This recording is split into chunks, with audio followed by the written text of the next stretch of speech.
Hello and welcome to my workshop. Today we're going to go over the steps on how to make the little bracket that will give you a motor forward transmission using the old style SCX10 transmission, and all it requires is one metal plate and a little bit of grinding and fabrication. So let's get started. So the next step we're going to take is to get the transmission mounted, and so that's going to go in about like this. So what I do is I have a spare rail that was laying around, so I don't have to rip this thing apart. I'm just going to make a template, a piece of heavy paper, and we'll take that template and transfer it over to this heavy gauge steel, and we'll cut out that template and we'll get this thing bolted in. And with this heavy gauge steel, the mounting holes in the chassis, that'll be good and solid. So let's get started.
So I was able to get the little bracket mounted with the S610 transmission. So it's mounted very solid in there.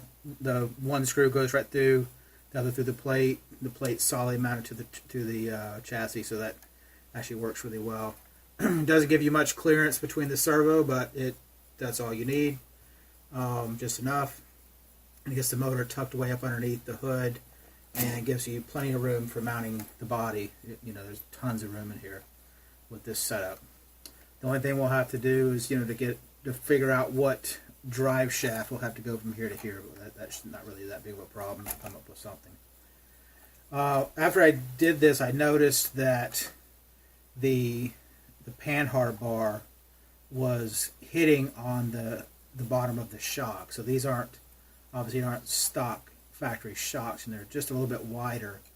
So when it was at full stroke, it was actually causing the little bit of a tension on the cup at the bottom. So very simple fix. I just got a maybe like a 3 or so millimeter wide spacer, a little bit longer screw, and spaced out the panhard. And technically, the panhard and the steering arm should be equidistant apart the whole way down, but that's close enough. So now that the basic portions of the drivetrain are finished, we can focus back on the body. So I hope you'd enjoyed that, and we'll see you in the rocks.